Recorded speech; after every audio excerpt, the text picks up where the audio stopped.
All right. This is that moment of truth. Huh? Here we go.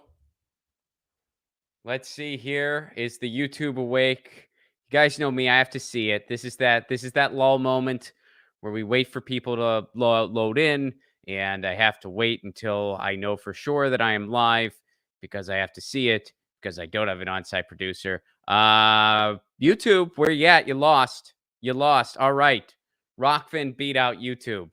Just so you know, Rockfin was first. What's up, everybody? Good morning to all my wait, it's afternoon now. I forgot. This is the MMT Monday. It's always afternoon. So good afternoon universally, good evening, and hello to everybody in the future. Welcome to Get Your News On with Ron. Shout out to everyone who makes this show possible, our friends over at Indie Left. Indie Left is a place to find all the content creators and streamers you know and love. They make a list, they curate it, they update it twice a day. You can get articles, streams. To find out everything they got going on, is to subscribe to their Discord, go to independentleft.media. And for all of you listening to the podcast later, you may have noticed the new recording of the theme song. And of course, that high harmony is once again today's guest, Mr. Jeff Epstein, who is my guest for MMT Monday. Now, MMT Monday is a segment that the two of us do that is dedicated to MMT and things related to MMT. What does MMT stand for? If this is your first time, it stands for Modern Monetary Theory. And it has been popularized by Stephanie Kelton, Stephen Hell, among others. And it is the truth, the reality that the United States creates its own currency. We make our own money, essentially, and we use this knowledge to benefit Wall Street and the powerful. We could also use this to benefit we the people. And that's the very, very basic nuts and bolts assessment of what MMT is. We do a segment on it once a month. And this week, or this month rather, is a little different. Jeff, who I'm bringing in right now. What's up, Jeff? Jeff, how you doing, everybody? We're going to switch roles. I don't know what's going to happen. But, Get Your News On with Ron has gone through a slight format tweaking. And even though we've been doing the MMT Monday for a while, we are doing a different tweakage for this month only, where Jeff is going to interview me instead of the other way around, where I kind of, Jeff and I kind of seek information together, but I pick his brain about MMT. He's going to interview me. I don't know what he's got in store. I don't know what's going to happen. This could be a coup, folks. Be afraid. This could be a straight up coup. You may be experiencing a coup. You might be like, it's not even Get Your News On with Ron anymore. I know that's my voice. On with Jeff. Let's get your MMT on with Jeff. I know that's my voice in the harmony, but I'm still that is Jeff's voice in the harmony of the theme song. The nice high harmony there. Jeff's got the pipes. So Jeff, all right, man, hit me with it. I like the new laid back, relaxed remix of the theme. Thank you. I like it. I'm glad you dug it. I'm glad. And of course, huge props for sticking an MMT somewhere in there. Oh, yeah. Very nice surprise. Very nice surprise. So how are you? I'm good. Had a good weekend. Pretty low key, actually, but still pretty nice. Okay. What about you? Okay, a little busy today, a little crazy today, but right. You said wait. Before we continue, is today your birthday? Yesterday was my birthday. Yesterday. Okay, happy belated. I saw some stuff online. Oh, on Facebook. I was kind of like, is it his birthday? But well, happy belated. I hope you had a wonderful birthday. Thank you very much. I have to say, you said afternoon. You said whatever, confused between good morning and good afternoon. I get up at 4:45 every morning. So once I eat lunch, which is what ends at like 10:30 or 10:45 or something, it's afternoon. I don't care by definition. So I'm sticking with that. So, I mean, I want to interview you. You have a story to tell. You have a story of how you thought before you came to MMT, before you heard of MMT, then how you discovered MMT, and then how that changed your thinking. And it's very nice to have played a small and indirect role, I think, in that journey for you. And I look forward to hearing that. But that's kind of the goal of what I want to do today. What was your thinking before it? How did you discover it? And how did you that change your thinking and your activism and your interests after it? Because, your interests, I don't think your interests change once you discover MMT. I think they they intensify. That's how, for me personally, that your interests intensify. So I would say maybe they expand. expand. Okay. For me. So to answer your question, Well, before you answer the question, let's just start off with an introduction, because this is, for my audience. Just give a brief introduction of yourself, and then please do answer that question. Sure. My name is Ron Placone. I am a comedian and a writer, and I host a show called Get Your News On with Ron, which is a show that goes through news that I find to be important. And I am interested in strikes, labor issues, digital rights, net neutrality, municipal broadband, climate change, localism, local action. And I like some electoralism at the federal and state level too, but I try not to over amplify that because I feel like too many people do. And I have a monthly segment about MMT with Mr. Jeff Epstein. He's my MMT dealer, my MMT guy. I love that. So I guess before I knew about MMT, I did not have an MMT segment on Get Your News On with Ron. So there you go. thing. Okay. There's one. Well, thanks, Ron. It's been nice talking with you. No. Yeah.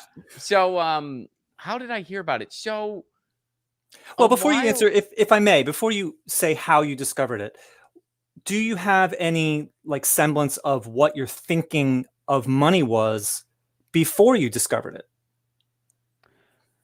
Like taxing the rich and the myths, basically. What myths did you buy into? And well, I definitely, I don't know if I totally bought any myths, hook, line, and sinker. I mean, it kind of, it's one of those things you sort of knew, but you never thought, well, wait a second, what exactly does that mean?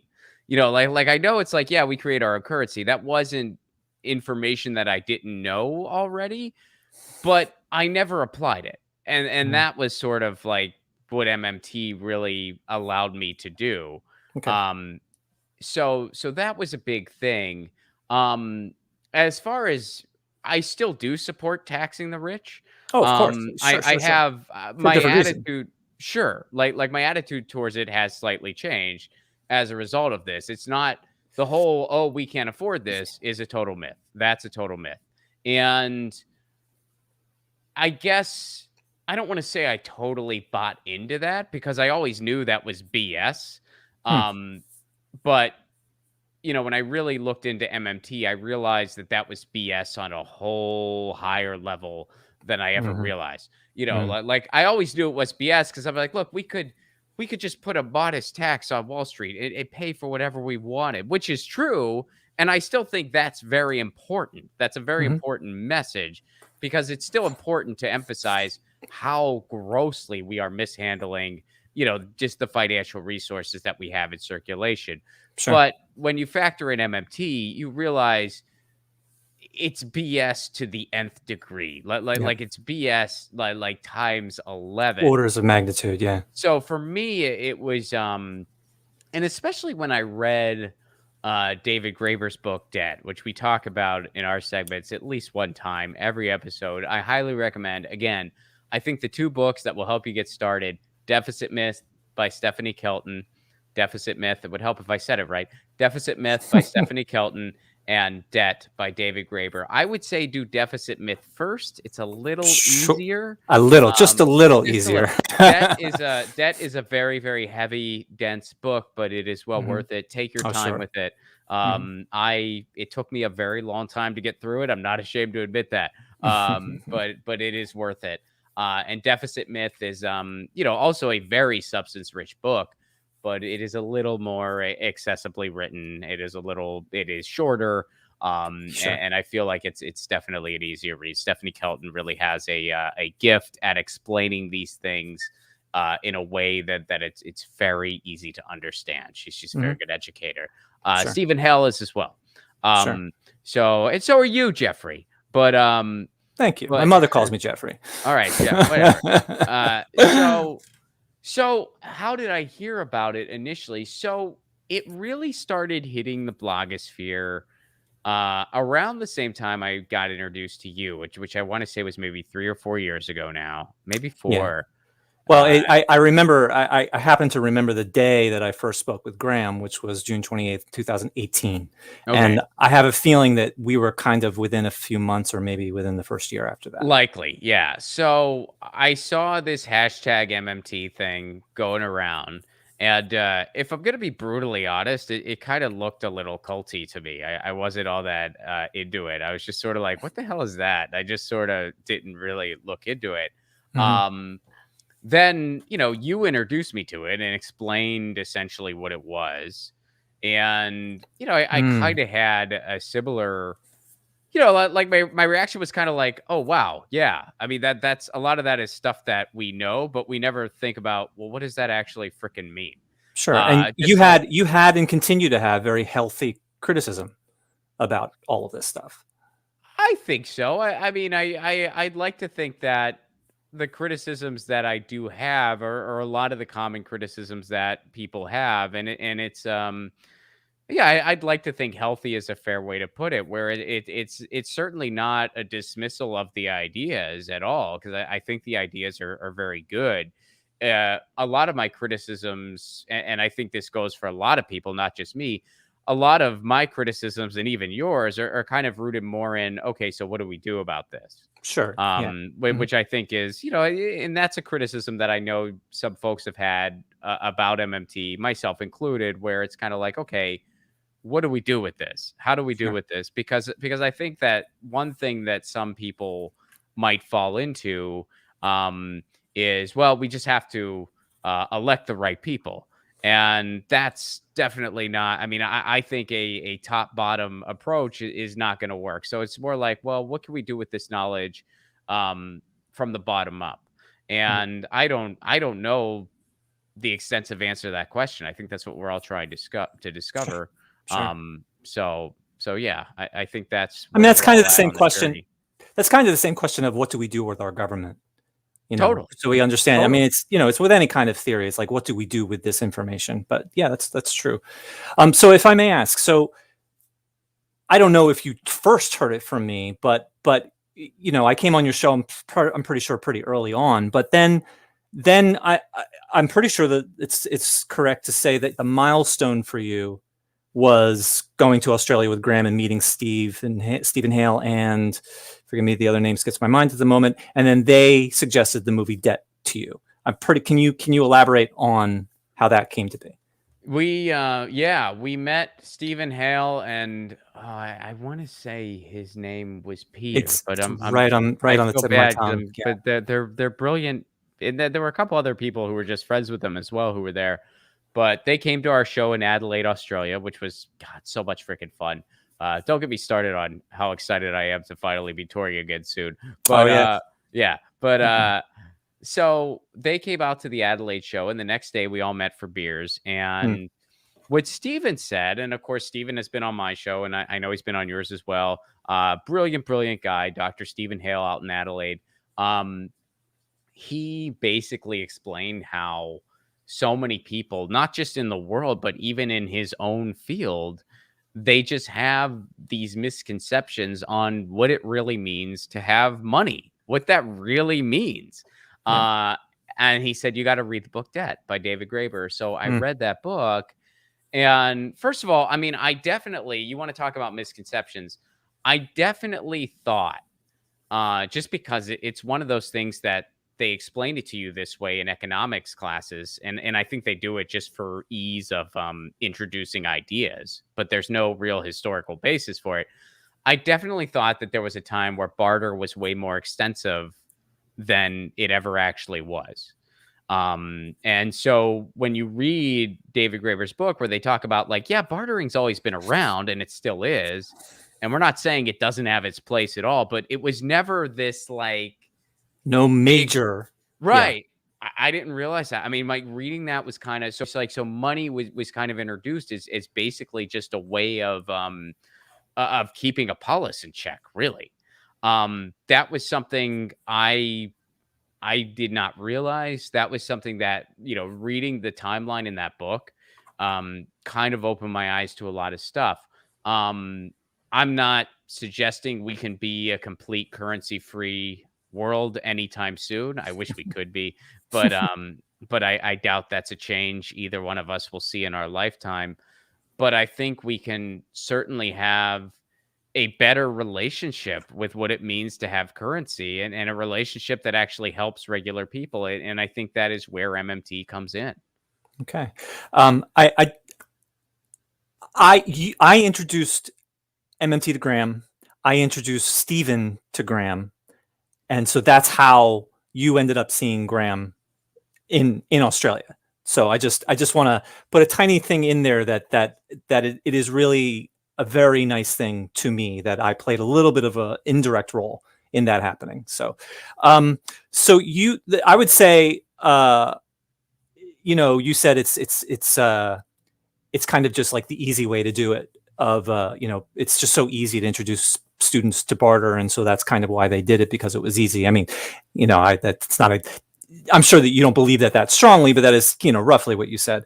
And I would very strongly say that no, it's to crush the poor, because the most important misunderstanding of money. So you think that random people who teach economics are trying to crush the poor? No, I think they are being deceived by people who indeed do want to do that. Okay. I mean, maybe. I don't know. No, I feel rather confident about that. I mean, do I have evidence? No, it's very strong speculation that these myths are either deliberate crushing the poor, or you have been deceived by someone who wants to crush the poor. At the very beginning, you mean? What do you mean at the very beginning? Like at the very beginning, like you're not suggesting that, in economics departments all across the world, people are like, let's deceive the poor by telling these kids that bartering was a thing. But you're saying no, they have been duped by this. They have been duped by this. No, I don't think economics professors and economics online and whatever want to crush the poor, but they make money from people who do. And so their paycheck depends on them sticking to this. And so is their excuse, I want to crush the poor? No, their excuse is, I want to keep my privilege. Or, I mean, just very roughly speaking, but I don't want to go too far into that, but just the fundamental misunderstanding of money, which is why it is so good that you read the book Debt, is that money is physical, where in reality, money is a creature of the state. So the idea of myth is the idea that money is physical. It is the metalist theory, where the reality is, which is in Debt, is that money is actually a creature of the state, that money emerges from the state, as opposed to governments emerge from markets and their money. Governments came in, which, Debt talks about as the myth. The myth of barter is that they had markets already. They were exchanging and using their gold and whatever, but it was too inconvenient. So they brought a government in, which made it all smoothed out the whole process. That's the myth of barter, which is essentially that money is physical. So anyway, it is really good that you read that book, because that is the heart of every myth that is out there, is based on the myth of barter, and that money is physical. So it's very good that you did that, and you were so ambitious right from the beginning with that. So that's good. Okay, so you read Debt, and continue from there.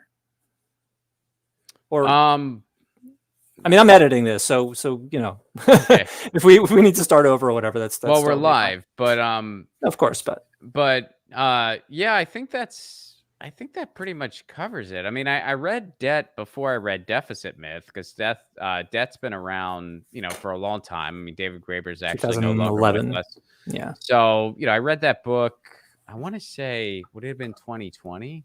I think it might have been 2020 when I read it.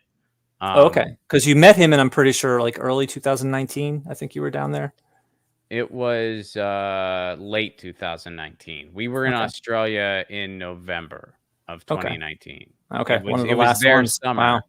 Wow. But yeah, it was November, because I remember I got back to the States sort of, I think it was like right around Thanksgiving time. So okay. So yeah, so I think it was, after the holiday season, I dove into Debt. So I want to say it was January 2020, because there wasn't a pandemic when I was reading it. I know that, yeah, exactly. So I read Debt. and I read Deficit Myth like shortly after it came out. Someone actually bought it for me, which was nice. I got it in my PO box. Hmm. Um, and but prior to that, I had already read it. Just I got it on my Libby app at the library. So now I have a physical copy as well. Okay. Um, but yeah, and I had also heard Stephanie Kelton talk a couple times, and this would have been kind of, I mean, the timeline's not totally linear. Like, I mean, I've heard Stephanie Kelton give interviews before because by about 2019, I mean, I was intrigued by these ideas and, I wanted to learn more about it. I mean, I'm the kind of guy where I like to learn more about ideas that I think could help. Now, when I say that, that doesn't mean I think any one idea is the answer to everything. I think it takes an entire body of ideas. I am intrigued by different things and different tools, and some people, at times, I have gotten emails before by people who said, I'm not allowed to interview someone about MMT if I'm also going to interview somebody about cryptocurrencies. Okay. And that was my response. I said, why am I'm not allowed to learn about this one thing if I'm going to learn about this other thing? Hmm. So I mean, we don't need to go down that rabbit hole too much, but yeah, I mean, it's just like anything else. And one thing I like about MMT is I see connections here to so many other issues. I see connections to, how MMT can help us handle climate change, how MMT can help us, bring in something like universal health care. Now, you want to talk about criticisms of MMT. Another one that I do have is I think that there are some in the MMT community, and I know that you're not one of them, but there were some in the MMT community who I thought were kind of counterproductive when it comes to things like universal healthcare in the United States. And you would kind of see things like certain people in the MMT space were very dismissive of statewide efforts for single payer healthcare. State versus federal. Yeah. Well, I would disagree with that framing. It's not state versus federal. It's a means to an end. It's a strategy. Okay. Nobody thinks that we would be better off with 50 state systems instead of a federal system. I don't know anyone who thinks that. Right. But it's kind of, how do you get there? Sure. And a lot of people have concluded, and I'm one of them, that a state by state approach, well, not perfect, is probably our best chance. I believe Okay. that. I think there's no way by the time we would finally get the votes at the federal level, I mean, we'd all be dead, Jeff. We would all be, I mean, unless you're going to live till you're 100. I don't think I'm going to make it that long. I think that it's going to happen similar to the way it happened with cannabis. You're going to see a state get it. You're going to see another state get it. And then it's going to lead to federal policy. That's a political strategy that even Stephanie Kelton herself thinks is a good thing. So, when you would see some people in the MMT world dismissing that and completely writing it off. And to me, that's More than pretty that, counterproductive. actually shaming people who do that, and basically, it basically comes down to this. I don't know what I think about it. As well, actually, I kind of do. I think we should hit all this issue on all sides, just like I many agree. issues, because we have I no agree. idea which one is going to break first, and we have to be ready. And the concept of telling someone that they should not do what they believe that they should do, or not do what they don't feel like doing, is disgusting, really. So, I mean, that's pretty much it. You don't tell someone that is on the same side as you to not do what they believe is best. That's it. Well, yeah. And again, I mean, it's just, if you think that strategy is flawed, you have to at least come up with a better one. You can And sort. I There's have a yet difference to see between a better saying that one. There's a difference between saying I think this is flawed and I don't think that that's going to be productive, and that's as opposed to saying you are wrong for doing this, and I fight against you, and I will shame you in public for it. I agree. No, I totally agree. And yeah, and it's okay. It's okay to bring it up that it's like, okay, what we want is a federal policy. And the thing is that everybody fighting on the state level, they don't disagree. I don't know one person at least who disagrees with that. Everybody agrees. It's a means to an end. Of course.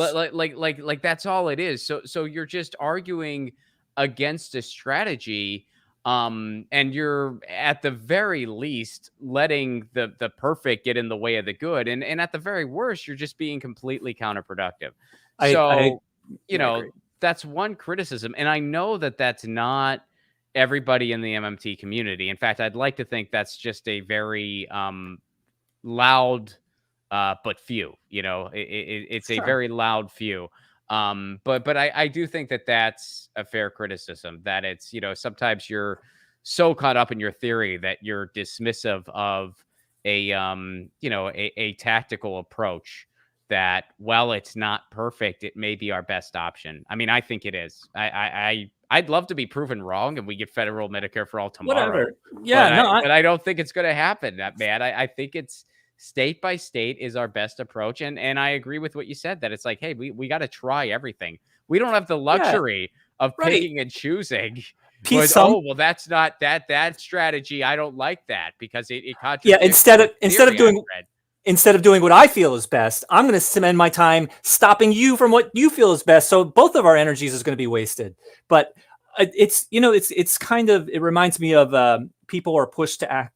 People are pushed into desperation and they act desperately, and then we all beat each other, and then you beat them up for acting desperately. And in a way that is kind of related to this, that we are desperate for healthcare. We are desperate for a whole lot of things. And, so we focus on these stupid fights and trying to, anyway, I agree with you that I don't necessarily know what I think about your strategy versus the national strategy, but it doesn't matter. It doesn't Well, it's matter. not Do what you my feel. strategy. I mean, first of all, it's not my strategy. It's a strategy, Of course. and it is a strategy that I just think is our best bet. Because what's the alternative? I mean, the alternative is just trying to get votes at the federal level, or Yeah. trying to get Biden to enact the power he has via the Social Security Act. Yeah. And my personal take, if they didn't do it during a freaking global pandemic, they ain't doing it. Well, They luckily, ain't we're going doing to it. have a global I mean, pandemic for the rest of our lives. So anyway, I um, sincerely hope you're wrong, and I me refuse to too. accept that. I Well, refuse to accept that. me too. Some people want to do certain things. Some people want to do other things. Some people want to do both. Some people want to do none. Let them all loose, and let's see what happens. Sure. So, so you read the deficit myth after you read debt. Soon after you read debt, I wonder how. I wonder how the deficit myth kind of struck you, and I wonder if debt made it kind of more quick for you to pick up.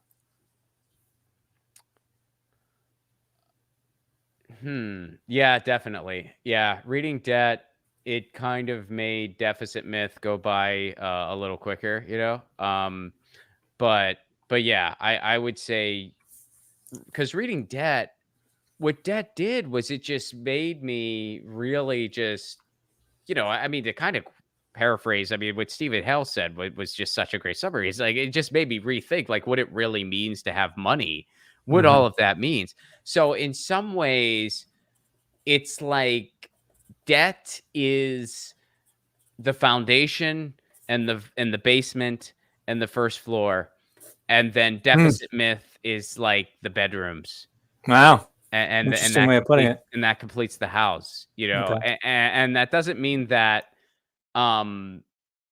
because debt is such a foundational work in so many ways, whereas deficit myth is a more kind of contemporary look, and saying, and there's some history of deficit myth too, but it's a more contemporary look of saying, okay, this is how our system works, and this is what we could do. We don't Mm-hmm. do it this way, but this is how it works. And one of the things that deficit myth does that debt didn't do as much, because debt was such a historical perspective, Mm-hmm. is deficit myth really took on a lot of the contemporary, as you like to call them, myths that are out there. A big one being inflation.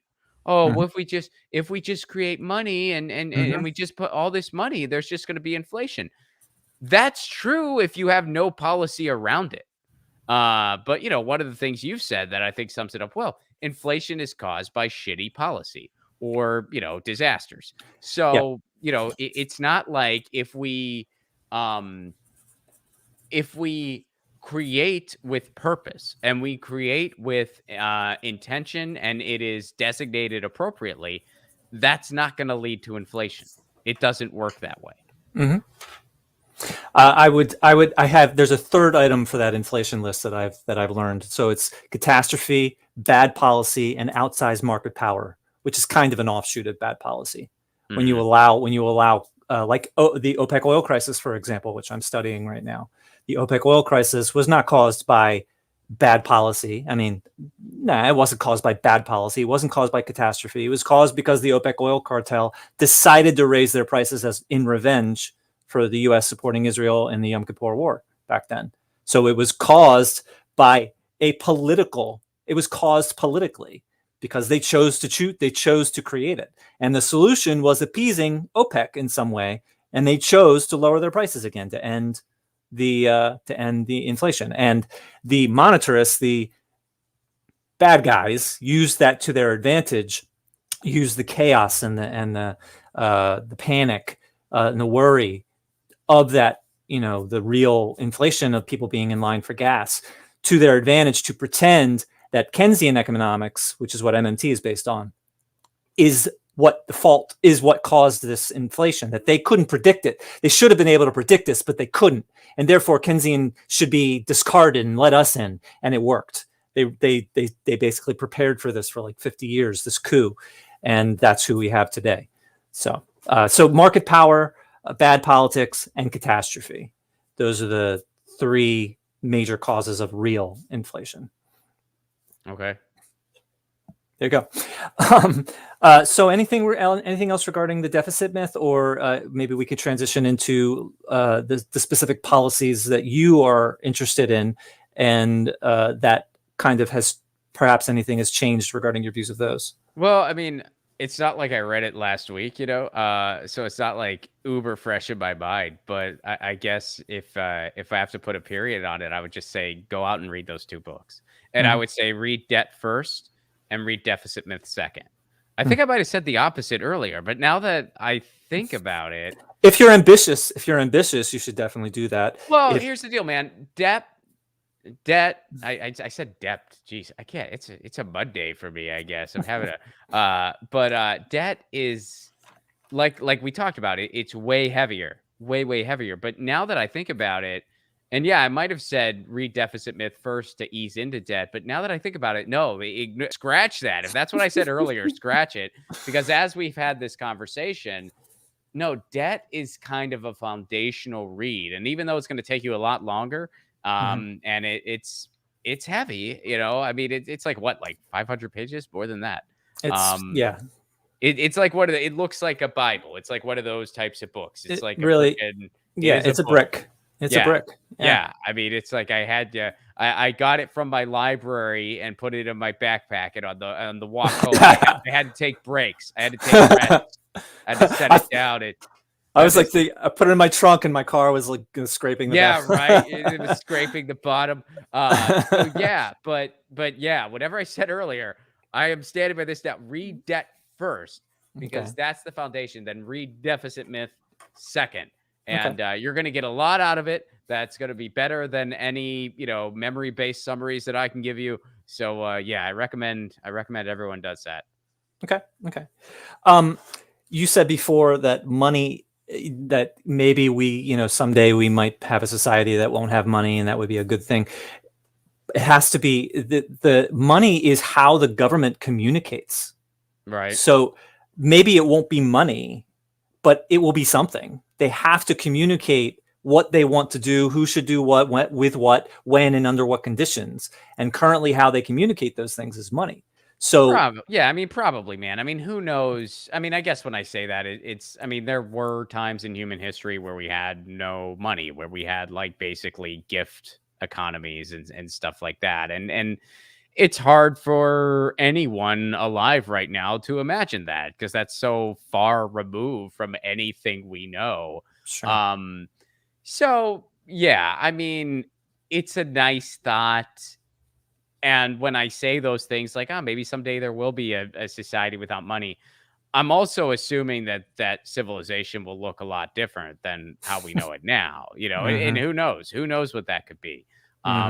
You know, I don't think we'll ever reach a pure utopia, definitely not in our lifetimes, but yeah, I mean, it's something interesting to think about, and it kind of helps you put the world in a better perspective. But yeah, I mean, it's one of those things. Even though I would love to live in that world, I know we're probably not going to. So I'd rather at least have a better relationship with money than what we have now. Sure, of course. And actually, this kind of feels out there, but what you actually made me think of is like Star Trek, Yeah. and how like that's kind of what we kind of expect to be in like 300 years or however many years they are in the future. And it's like I feel really betrayed by that. I feel really duped by that. Like, I mean, with the climate crisis, you know, what are we really going to? Are we really like inevitably always getting better, and eventually it's going to be Star Trek? I mean, of course not. People are talking about robots, that we're going to have robots taking over all our jobs, so we might as well stop working now and just get a UBI check and whatever. And it's like, do you see this climate crisis coming? Do you see this? And actually, Biden, my speculation is that Biden is pushing this off until the end of his term, so they can blame it on Trump 2.2, Trump 2.0. That's my speculation, and that's a really scary thought. Well, I mean, at the end of the day, what we see in contemporary American politics is you see, you know, the fossil fuel industry owns both parties. You and I both know this. Mm-hmm. And you'll see Republicans, just make their life blatantly easier. And then you'll see Democrats subtly make their lives more easier. Sure. You're seeing the same thing again. I mean, the cycle's repeating. Obama did the same thing, and then Trump just gutted everything, just like prior to Trump, Bush just gutted everything. Obama did some gestural things while also opening the Arctic up to drilling. And you see the same thing with Biden. So, you know, it's a really significant rut we're in. And I think people's frustrations are coming to a head. That's why you saw more protesting than anything else at the summit that just happened in Glasgow.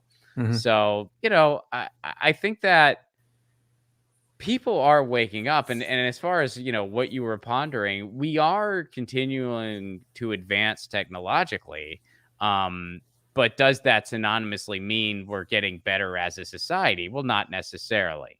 But there's a book called The Shallows that really breaks this down by Nicholas Carr. I recommend.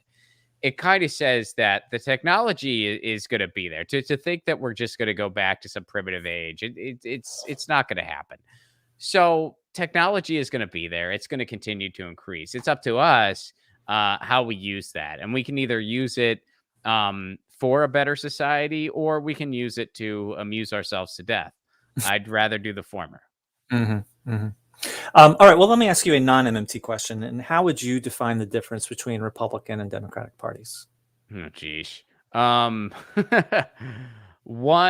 is neo-fascist. One is neoliberal. Those are just by definition what they are. Like I'm Okay. not trying to sound doom and gloom. I'm just being real here. Well, how do you define those? I guess you're going to. Republicans are neo-fascist. Fascism, when you trace it back to what Mussolini was going for, it basically just is corporations in the state are completely married. Now, that's not to say there's not any overlap. I mean, I would describe Joe Biden as a neo-fascist. I would describe Pete Buttigieg as a neo-fascist. Again, definitionally, that's what they are. But the Democrats as a whole, I say, are kind of a neoliberal platform, meaning and neoliberal. When I say neoliberal, I don't mean new liberal. People think that on Twitter. They think that like no, I mean neoliberal. Neoliberal basically means let the market decide, laissez-faire capitalism. You kind of have this idea that, oh, we want to help people out, but we want to just let the market decide. And that's the difference between Republicans and Democrats. Republicans are just on the surface. Nope. Give it to Wall Street. Give it to the corporations. We don't care. Democrats are, we care, but we don't want to stop the corporations at all. Let's let the market decide. Neoliberalism leads to neo-fascism and vice versa 100% of the time, especially when those are your only two choices. And what's going on is that we are in a big ping pong game, which I feel bad making that analogy because I really do love to play me some ping pong. But we're in a ping pong game where there's a neo-fascist at one end, a neoliberal on one end, and they're just batting the ball back and forth. And we, my friend, are the frickin' ball. And here's the other big problem. They don't want to end that volley. Neither one of them's actually trying to get the ball past the other opponent. They're just lobbing it back and Mm, forth. Here you it's a go, good way of putting it. neoliberalism. Here you go, neo-fascism. Here you go, Hmm. neoliberalism. But we're still getting beat back and forth. And that's why I'm a huge advocate of breaking up the duopoly. I think it needs to happen. I don't think there's any other choice. We need to change the system. That's very hard to do. But the one good news is you can do that from the bottom up. It's not impossible.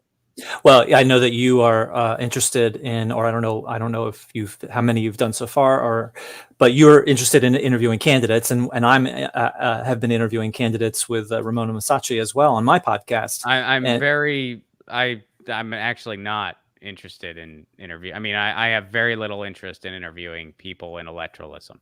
What you might think is I was talking about how I wanted to focus more on electoralism at the local level. Okay. So I'm interested in interviewing city council people running for mayor, people running for school board. So you are interviewing. It's just different candidates than I was expecting. Yeah. And that doesn't mean I'm not going to interview anyone who's running for Congress. It doesn't mean I don't applaud their efforts. It doesn't mean I'm not going to vote or anything like that. I just feel like in the toolkit of change, electoralism is one small and over-amplified part of it. And I am guilty myself of over-amplifying it. I think everyone on frickin' YouTube is, and so I'm among them. And I want to stop that. And I don't really care if it means my viewership goes down. I don't care. I'm going to do what I want to do, and I'm going to do what I think is important. So, the last person I interviewed was somebody running for mayor in Montana. And it was an incredibly interesting interview that had worldwide application, because it wasn't just, I don't live in Montana, why should I listen to this guy? It's more, hey, here's a guy who is using his skill set as a carpenter and as someone who knows a thing or two about city planning. He's using his skill set to try to make his community better. That's a message you can take with you, whether you live in Des Moines, Iowa, where a candidate running on defund the police won a city council seat. I want to interview her as soon as possible. Whether you live in Edinburgh, Scotland, or anywhere else. I don't know why Edinburgh was on my mind. It's one of my favorite cities. Maybe that's why. So yeah, that's what I'm trying to do. As far as federal, I mean, yeah, I'll interview people. It's not like they're not welcome on my show or anything like that. But it's something I want to spend the least amount of time on. And, I mean, everyone else spends 90% of their time on that stuff. So you can get it anywhere else. You don't need to get it from me. Sure. Well, you, again, do what you feel is best. And that's perfectly fine. How do you get in? All right. If you choose to be involved in a campaign, like I was heavily involved in Bernie for 5 years. I was a delegate for him both times. I worked in his office full time for a long time. I mean, I volunteer, but I worked in his office in 2016. That's almost by definition over amplifying electoralism. So I guess it's just a matter of choosing if you want to be involved, and obviously they're going to be overemphasizing, during the time you're involved. Again, I'm just speaking for me. I'm not saying that there's anything wrong. If that is your lane, that is totally fine. And not even you specifically, but I mean, like the general view, like there's nothing wrong with that. It's just for other people, that's not their lane. It's not mine. And yeah, fair enough. So I'd rather, do what I know or do what I'm passionate about. So, I mean, if people want to get in electoralism, do it. Totally. It takes everybody. It takes all kinds. Like you said, it takes all approaches. It takes all kinds.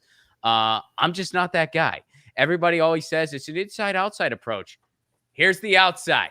Here's a guy on the outside. And I would say the cause-based initiatives, which is where I would put you. I would put you because your big cause is MMT. That's your big, like that's your big issue, right? I mean, it's in your freaking Twitter handle. So, it's in your podcast name. I would say that's more of a cause-based action than I would say that's electoralism. If you want to interview candidates around that, that's totally fine too. You're turning them on to a new issue. A lot of times when I do interview people who hold office, it's because I have something specific I want to talk to them about. I want to talk to them about their broadband bill. I want to talk to them about, whatever it is. What's important to you. Totally. So So yeah, I mean that's my take on that. I'm not trying to say that electoralism doesn't have its place. I'm not trying to say You're a that I reasonable person, Ron. You're a reasonable person. You're saying what your thoughts are, but you're not trying to impose your thoughts into other people, and that's perfectly fine. no, and I'm saying if people, you know, if people like that perspective and they want to see more content around it, that's what I'm going to provide. And, you know, if people just kind of want to hear, you know, electoralism 24/7, there's a billion and five shows you can choose from that Of do that. course, of course, So, of course. I am darkly cynical about electoralism in general as well. I mean, and basically that turning point for me was the neoliberal shindig after South Carolina in the 2020 campaign, the really? 2020 That primary. bummed you out? No shit. Oh, yeah, okay, nice. So that really changed me. It was like I had worked for Bernie for 5 years. I Mhm. invested my soul into Bernie for 5 years straight, and Bernie Yeah. was my introduction to adulthood in a way. I mean, I was never involved in politics or cared or politics or economics or anything before Bernie Sanders. He didn't introduce me to MMT, but he indirectly did through Stephanie Kelton Sure. and so on. Well, So and that's one thing to kind of celebrate, you know? I mean, because I mean, believe me, Jeff, if we start talking about the 2020 election, I mean, we're both going to be crying in each other's no, arms in no time, no, man. It still no. hurts me, and it still hurts you, and it still hurts most people. But you know, the one thing that Bernie did that I will always be thankful for is, you know, he kind of was in the right place at the right time. And it wasn't just him as an individual, it was, you know, all kinds of factors too. But he was in the right place at the right time and he kind of turned on a big flashlight and showed us that we're not as alone as we thought we were Yes. and turned people like you on to ideas you didn't even know about before.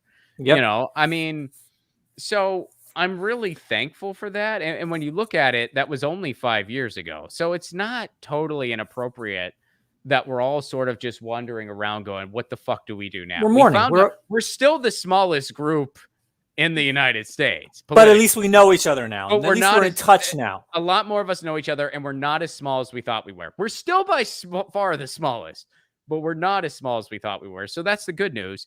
Now, what the fuck do we do? I don't think we're the smallest necessarily.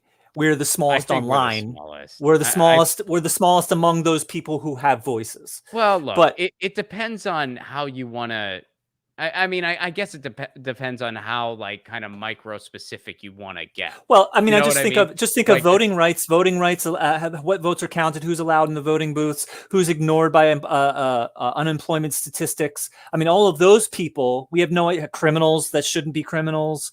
People in the Sure. military because they're desperate because they can't pay their bills, so they join the military. The military is essentially our job guarantee for our employer of last resort. So But all I of those think people we're not necessarily counting. We don't know if they would be part of us at all. I mean, I'm not saying. I think well, you're I probably agree with pretty that. close, I but agree with that. What I mean by that is people who are already, you know, on board with the ideas. I would agree with you that there are a ton of people who are on board who would be on board with the ideas if they were introduced to them.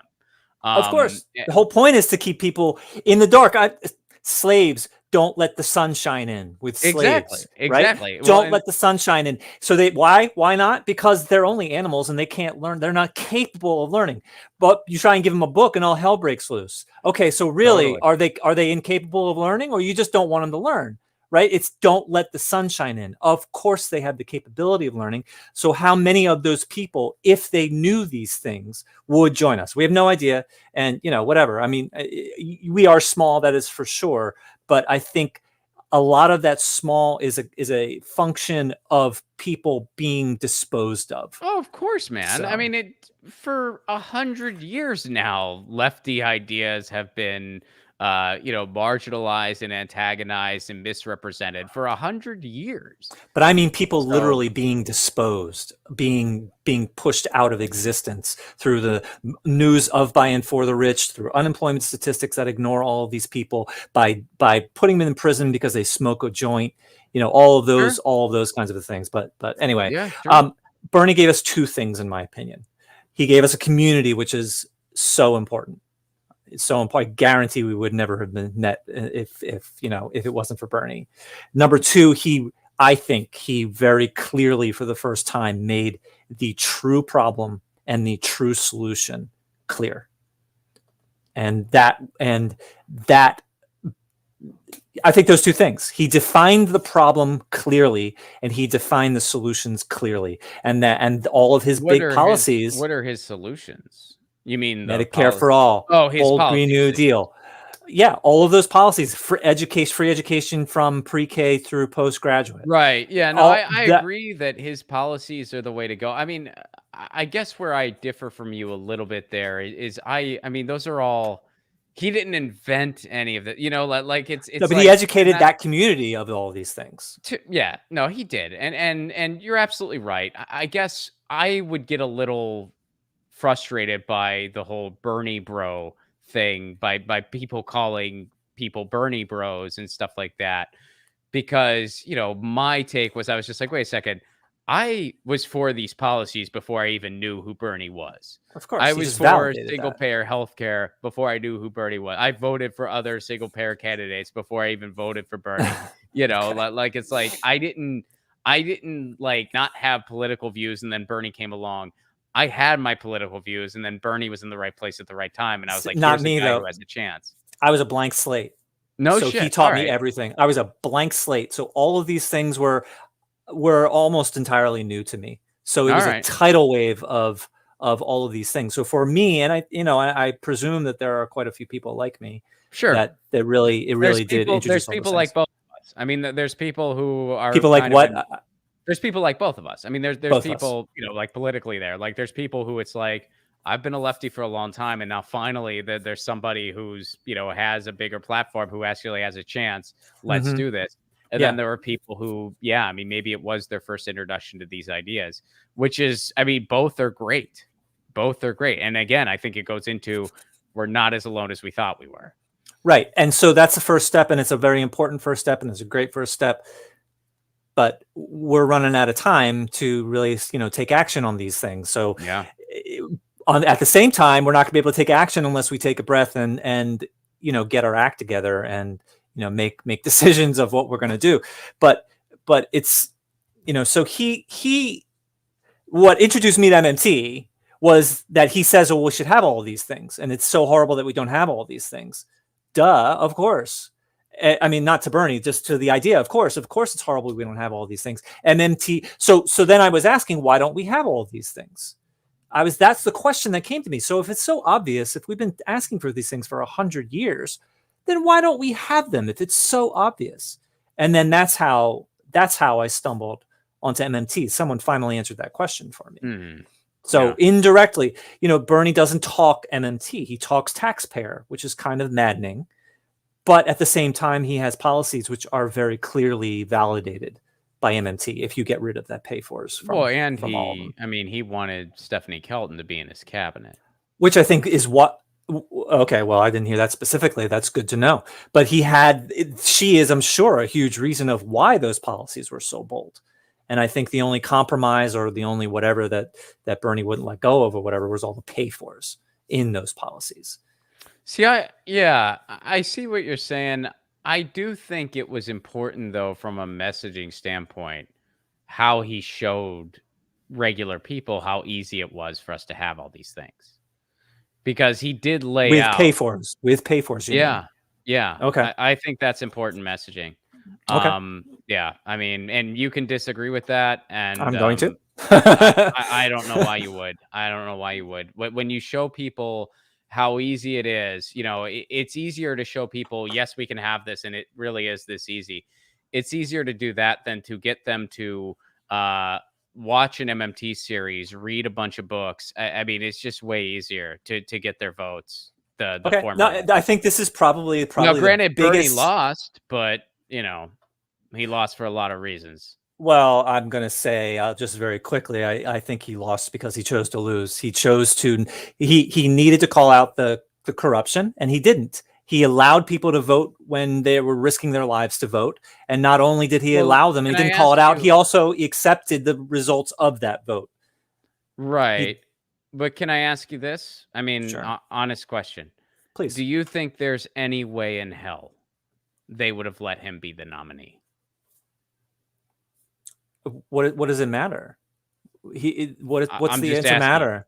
No, but I mean, what is so what if the answer is no? It doesn't change the fact that we are desperate for some big kind of change, and he was our biggest chance for a change that, So is probably the in our answer? Well, lifetimes. I mean, is the answer no? Because my answer is no. Like there's no way they were They gonna are, let it. of I course, thought I they're was going to like, do everything. They're going to do everything in their power to not allow any poor person to get what they need. And Bernie was a huge representation of that. So, I mean, of course, they're not going to allow it, but it's up to us to make make that not possible. What other choice is there? It's like, mhm. we can't replace. Maybe I've said this. Like, we can't replace our government. We can replace a hammer. We could buy another hammer, but we can't replace our government. So maybe it's unlikely, and maybe it's impossible to change it, to let someone like Bernie in, or to whatever. But it doesn't change the fact that it's the only chance we have. That's the only government that we No, have. okay. Yeah, I disagree. I don't think Bernie was the only chance we had. If I did, Well, I wouldn't be doing this. only, yeah. Oh, no, So, no, no. but I only was not what I meant, or it was exaggeration or whatever. But he was a big chance. He was the big oh, he was a chance huge of chance. my lifetime. It was a miss of a generation, big time. I mean, it Yeah. was, and we'll be talking about it for years to come. And by the way, Bernie's not perfect, but No, no. Bernie would have been a transformational presidency. We He, didn't get it. We will feel this for years and years to come. I think it regardless was of his flaws, he changed my life. absolutely, He absolutely. Well, he me too. he is a reason that I feel like he was a milestone in my growing up. He really was. He was a milestone in my kind of feeling like I became an adult I to a wouldn't go that significant far, degree. but all power to you, That buddy. is All power to what you. I feel. That is what I feel. Like, he really woke me up. I was afraid. I was felt powerless. I felt like I had no whatever. And now I understand that I have something that I can do, whether or not, I'm going to face an impossible amount of physical resistance if I dare try. That's one thing. But before, I didn't even think I understood how to give myself a voice. So I really do. I mean, it's kind of a nebulous feeling, but I really do feel that. I wanted to go back to the pay for. This is kind of the fundamental disagreement that you and I have had since we Mhm. met, which is, Yeah. you know, it is, in my view, it is easy because you are catering to ignorance. And by catering to ignorance, you are enhancing that ignorance. And people are asleep. And we could sweet talk them so we don't wake them up, or we can shake them awake. And my view, very strongly, is that we need to shake them awake. So And that if we talk your about them with a idea is pay for, so that is, go to voters and say, "You are fundamentally ignorant. Let me tell you why you're ignorant." I wouldn't That's your go to strategy? of course, not the, okay, not Okay. the insults, but the concept of waking people up. I mean, I'm a reasonable person, so I'm telling you, the, the overall strategy, that people are ignorant. No, I'm not going to walk in the street saying, "Hi, you're ignorant. Let me tell you why you're ignorant." I don't think that's going to be a very effective strategy. I Yeah, mean, it wouldn't be. that goes back to, telling people what they should be doing or not doing, and shaming them for that. I'm a reasonable person, but yes, I think that people should be shaken up from their zombified neoliberalism, Thatcherite neoliberalism. That's what they are. And we So, could, now everything you said though, I mean, Jeff, like, and again, this is just a matter of just messaging and trying to actually get something that will win. I mean, everything you said would just completely turn off regular people. but I'm talking to Like you in private. I'm not talking to a no, no, voter. I understand that, but I'm saying it's like, you know, the subject that we're on right now is just, messaging from somebody in Bernie's shoes. And I'm saying, yes, it is valuable to bring up that messaging of showing people it's like this isn't some unattainable thing that we can't afford. These are the resources we have right now. This is how they're being misallocated. If we just reallocated them, it's this simple that we can have all these things. That is a valuable message. And then once you rope people in with that, then you can kind of push it a step further and be like, oh, by the way, we never have to worry about any of this shit because we create our own currency.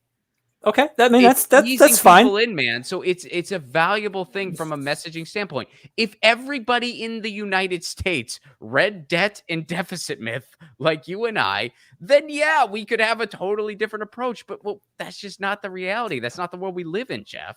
But again, it's all, that's the way that you choose to approach it. And I'm a reasonable person, so even though I say I want to wake them up, I'm not going to do it in a way that is insulting. You know, I'm going to pick Sure. and choose who I Yeah. think is open-minded, and I'm not going to be a jerk because I'm just not a jerk. But I do believe very strongly in that, and a big reason of why I think it is flawed is because we can't do a bold Green New Deal with taxation. It's not going to happen. The rich don't have enough money to fund, in that view, a Green New Deal. And therefore, you are now brought up with talking about how are we going to pay for something that can't be paid for in the traditional myth sense. So, But if you get it passed, they're just going to create the currency anyway. If something like it passed, it would just be funded anyway. So who cares? Who cares if we get it a passed, Green sure. Sure, no, totally. But if we get a Green New Deal passed, who cares if jerks like Joe Manchin go on CNN and jerk off about a debt ceiling? If we got it passed, you know what I mean? Of course, if we get it passed, I agree with you. If we get it passed, I'm talking about, which I thought we were talking about, of talking with people up to that point to get them to push Congress to pass it. Right. So, but it's like if you have the map there, you know, like I just think that's a valuable message. Okay. I mean, you know, we're gonna keep talking about it, and I just feel like once you get more deeply into MMT, that you'll see it differently. And you know, we'll see what that is. I don't in a think couple years from because now. we're not arguing theory, we're arguing approach. And Okay. I think that, I mean, it's a worthy discussion to have because, you know, at the end of the day, like we all want the same things. And it's just, you know, it's just a matter of getting people there. And I'm at the point where I want my team to get bigger. I want my team to get bigger because the freaking planet's collapsing.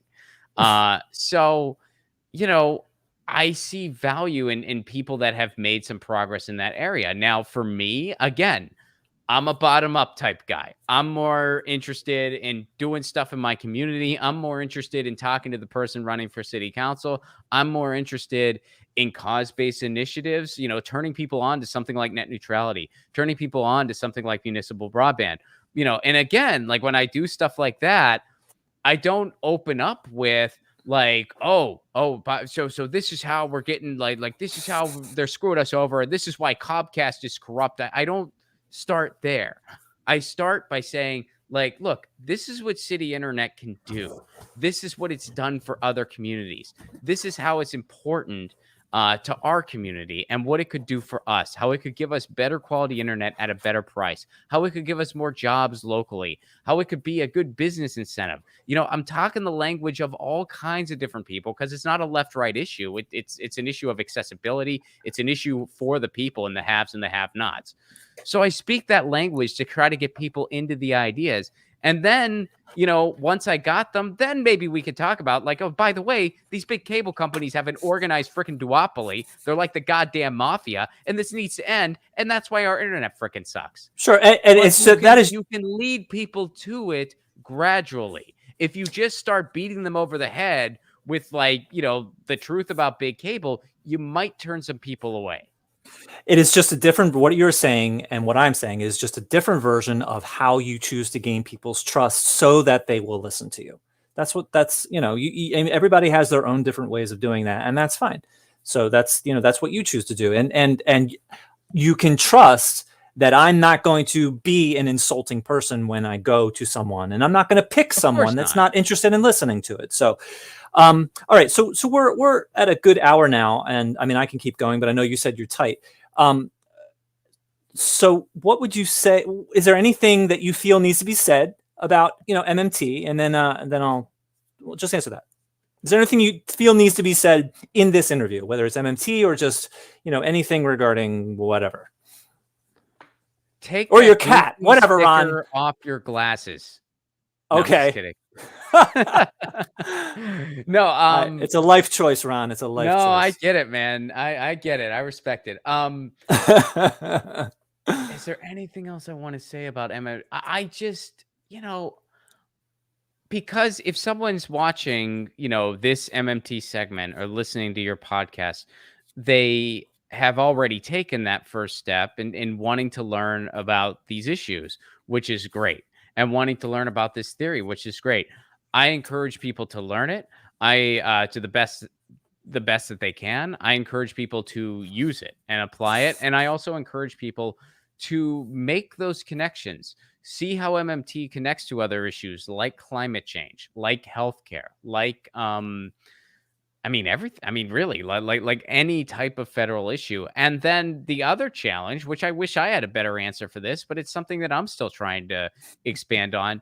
How can this be applied in your neighborhood? How can this be? Mm, Obviously, your mm, community doesn't create its own currency. We all know this. mhm, So, how can you kind of have a grassroots building of these MMT ideas? Maybe, mhm, getting someone in the city council could be mhm, a good thing. Maybe, mhm, just taking it into account when you manage things locally, and again, I wish I had a better answer for this. So I'm counting on other people to try to maybe find some connections that I'm not seeing yet.